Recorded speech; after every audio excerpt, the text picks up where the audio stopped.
বাপের বেটা হলে এসো, বাংলাদেশ থেকে আমার মাদ্রাসায় আমার সাথে বসবে, তোমার মতো গিয়াসউদ্দিন তাহিরিকে এমন জায়গায় ঢুকাবো তোমার আর কোনো অস্তিত্ব থাকবে না ইনশাআল্লাহ। একজন বড় স্কলার বাংলাদেশে, তার হচ্ছে শেখ আহমদুল্লাহ। আমি মাঝে মাঝে গাড়িতে তার বক্তব্য শুনি, খুব ভালো বক্তা শেখ আহমদুল্লাহ, খুব সুন্দর কথা বলে ধীর স্থির ভাবে। তো তিনি একটা প্রোগ্রামে বলেছেন আল্লাহর হাবিব সাল্লাল্লাহু আলাইহি সাল্লামকে আল্লাহ তাআলা 40 বছর বয়সে নবুয়ত দান করেছেন। কত বললাম? 40 বছর। যারা মনে করেন আমি ফিতনাবাজ, আমি ফিতনাবাজি না, আমি ফিতনা করি না। আপনি দেখুন, একটা পাগলা চণ্ডী আছে বাংলাদেশে, তার নাম হচ্ছে গিয়াসউদ্দিন তাহারি। কখন যে ড্যান্স করে, কখন যে কেক কাটে, কখন যে নাচ করে, ও হারামখোর নিজেই জানে না। সে কদিন থেকে দেখছি গালি দিচ্ছে। কি বলছে? আল্লাহর নবী, জন্ম থেকে নবী।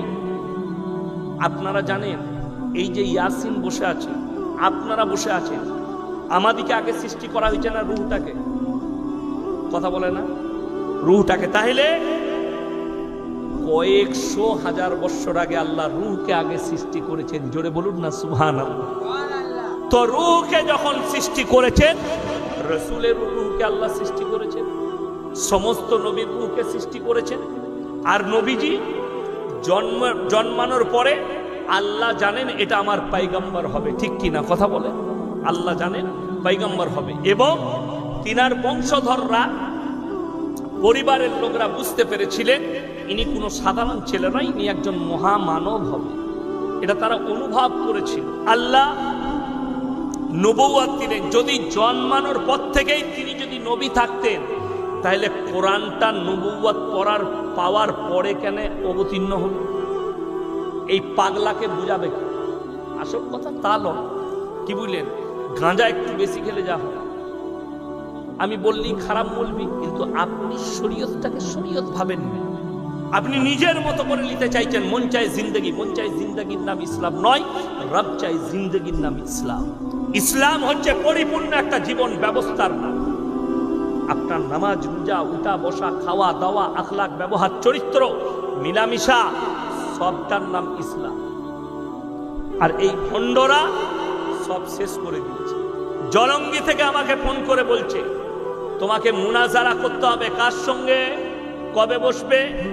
বলছে বাংলাদেশ থেকে গিয়াসউদ্দিন তাহারি আর আলাউদ্দিন জিহাদি খান।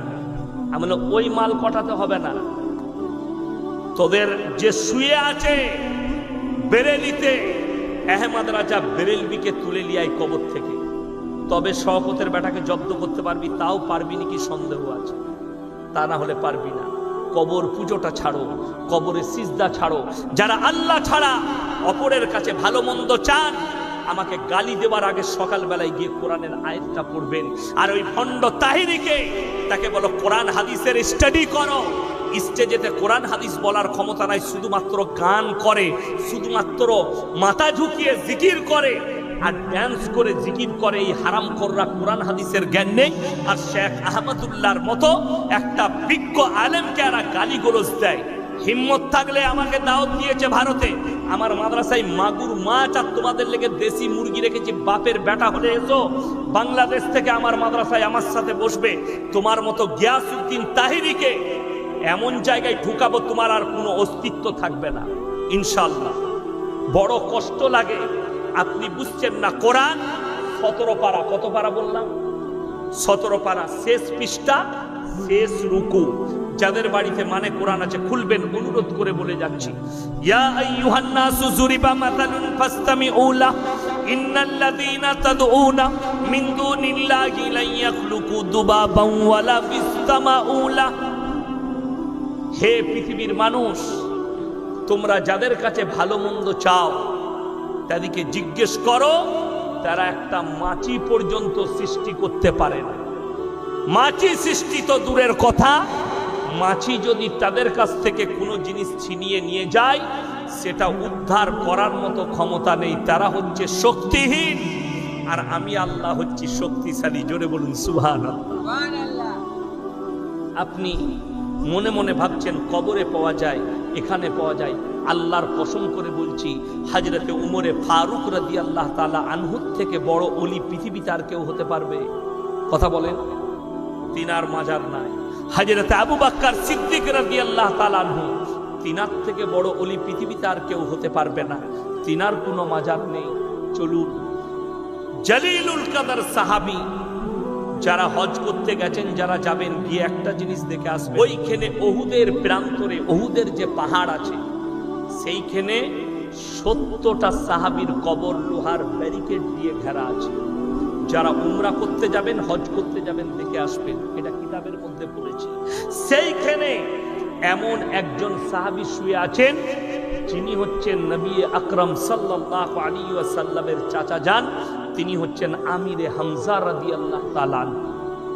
যুদ্ধের ময়দানে জিনার বুকটা চিড়ে কলিজা থরটা বার করে চিবিয়ে খেয়েছিল হিন্দা, আল্লাহ তিনাকেও ঈমান দান করেছিলেন।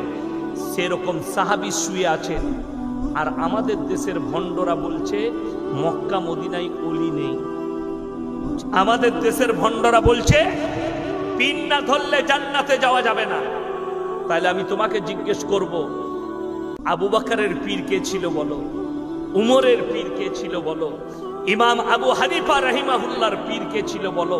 ইমাম শাফির পীর কে ছিল বলো? ইমাম মালিকের পীর কে ছিল বলো? ইমাম হাম্বলের পীর কে ছিল বলো? তুমি বলতেই পারবে না।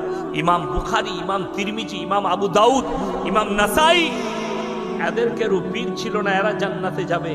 আর অথচ তুমি পীর না ধরলে জান্নাতে যেতেই পারবে না। এ কোথা থেকে? একজন বলছে গাছে চাপতে গেলে ডাল ধরতে হয়, হয় না? হয়।